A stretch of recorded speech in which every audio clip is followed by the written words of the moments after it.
The Arrowverse is comprised of some of the most beloved comic book TV series in modern memory, and the franchise continues to move forward and expand as time goes on, with its first entry, Arrow, about to hit its 6th season this week, and new series like Black Lightning and Freedom Fighters The Ray being added to it.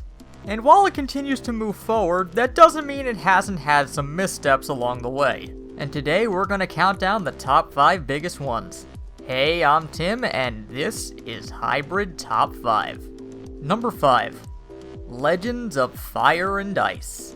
Legends of Tomorrow was definitely a pretty interesting idea for a series, especially with the idea of them taking several recurring characters from Arrow and Flash who were beloved by the fans, and giving them main character spots on their own show. But two inclusions that probably could have been done without are our old pals Captain Cold and Heatwave. Now, the idea of having villains added to this team isn't bad in and of itself, and could lead to some interesting story opportunities. And it's not even that Heatwave and Captain Cold were bad on the show, but the downside is that they got added to this show before they were able to have the full rogues show up on The Flash. And with developments with these characters in Legends of Tomorrow, it basically eliminates the ability to have them show up on The Flash as main villains for a season. And while at least Captain Cold continued to show up on The Flash in Season 3 in various capacities, and we even had 2 Proto-Rogues teams, both of which included Captain Cold, the decision to essentially make these 2 characters heroes of their own show at the very least makes it unlikely that we'll get the full version of the Rogues with all the characters you'd like to see in it. And it may not have even been that bad had they not decided to have every episode that Captain Cold showed up as a feature character on The Flash make reference to the team in the title.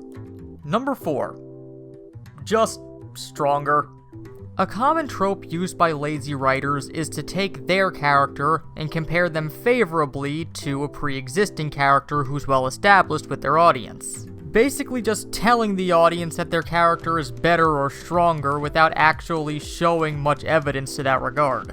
And in Supergirl's Season 2 finale, they went full out with this. Not only did they have Supergirl defeating Superman in a one-on-one fight where he supposedly wasn't holding back, they have him state full out, not once, but twice in the episode, that Kara is just flat out stronger than him, despite there not being that much visual evidence of that for the audience outside of him saying that. It's clear that the writers of Supergirl want her to be a strong, capable character who their female audience can look up to, but the way they go about it ends up alienating pre-existing Superman fans by basically discrediting him. But it also means that even if she is stronger, Kara's still being defined by her male counterparts. This decision is also hurt by it not being particularly well written and having some particularly head-scratching decisions, but also because it would have been so easy for them to have their cake and eat it too,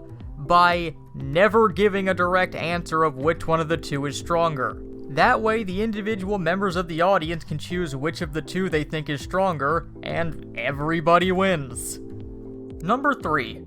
Reverse of Reverse. Eobard Thawne in the first season of The Flash is probably one of the best villains in the entirety of the Arrowverse. He was such a big threat that one of the heroes had to sacrifice himself in order to stop him for good, removing Thawne from existence. And this one action caused so many problems from that point on. The immediate one being that, with him out of existence, technically none of Season 1 of Flash should have happened, because he was the catalyst for basically every major event. But not only does Barry still have his powers despite him getting those from the particle accelerator that Thawne built, everyone still remembers him existing and continues to move forward as if he was there. But things get even worse when Thawne eventually comes back, which again shouldn't be possible if Thawne never existed in the first place. Despite Eddie's sacrifice supposedly removing him from existence, he still, for whatever reason, exists in the past of his own timeline, and in the past of Barry's timeline. And Thawne even goes on to be the main villain of Legends Season 2, where to their credit, they do try to tie this into how Thawne is eventually taken down, but at that point it was too little too late and the damage had already been done. Thawne is a popular character, and so long as he remains that way, they're gonna keep trying to find ways to bring him back. And they definitely don't want to have to throw out everything that he touched before that point. So in the grand scheme of things, Eddie's sacrifice didn't mean a whole lot. But it did make the timeline a lot more confusing. Number 2. Flash, rinse, repeat. Does this story sound familiar? During Barry's adventure, he's eventually confronted by an evil speedster, who's stronger and faster than he is. Barry then spends the rest of the season attempting to make himself faster and better in order to face off against this threat, only for the threat to be revealed to be someone close to Barry, leading to a cliffhanger that gets resolved in the very first episode of the next season. This might sound familiar because it's the plot of literally every season of the show so far. And this led to Season 3 probably being the least well-received of all 3 seasons so far. Not even because it's substantially worse, but just because audiences are just starting to catch on to the Flash's formula. And sure, individual elements of each season are different from one another, but the end result is still basically the same. Season 4 seems to be trying to break away from this, but even Season 3 had alchemy. And the end result of that season was still Barry having to face off against an evil speedster who ended up being a member of Team Flash. So whether or not Season 4 actually bucks this trend remains to be seen. Though in fairness, to a degree it makes sense that a show that heavily features time travel would have the same events playing out over and over again. Number 1. Arrow Season 4. As in the whole thing. It takes a lot of effort for a show to shoot itself in the foot as much as Arrow did in its 4th season.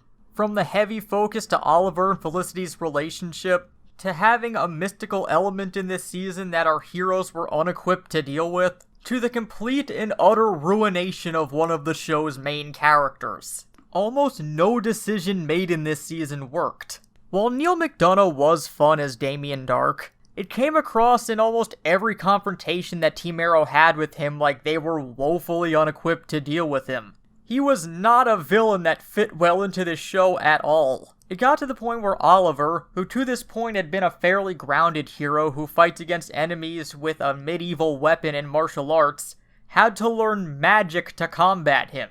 While Felicity had been a fan-favorite character for the first 3 seasons, Season 4 almost destroyed her. She went from the quippy but competent tech support character to having the entirety of the show revolve around her. Now everyone else is wrong but her, and even when she is wrong, the show treats her like she's right. She basically went from being a character to being an audience insert. Someone who her fan base could project themselves onto and live out their wishes through. And the show focused so heavily on the relationship between her and Oliver that they literally went as far as to kill off another character solely so that there wouldn't be anyone to get in the way of that. And while Laurel is by no means the show's best character or the most popular portrayal of Black Canary, she was still Black Canary, and killing her off was always going to rub fans of the comics the wrong way. It got so bad that with Season 5, they basically undid everything they did in Season 4. They removed the mystic element, they separated Oliver and Felicity for a while and downplayed their relationship, and not only did they bring back a new Black Canary, they also brought in a new Laurel. So while Season 4 was bad, they at least did try to learn from their mistakes. With an ongoing universe like the Arrowverse, there's always going to be some misfires along the way. The best you can hope for is that the good will outweigh the bad and you'll enjoy the ride as you go. For all the bad things listed here, the Arrowverse does have a lot of positives to it, which is why it has such a large fan base. So let us know down in the comments some of the best and worst moments of the Arrowverse in your minds. But until next time, I've been Tim, and this is Hybrid Top 5. Check out our Facebook and Twitter for our latest updates, our website for our latest articles and editorials, and donate to our Patreon if you'd like to see our content get better.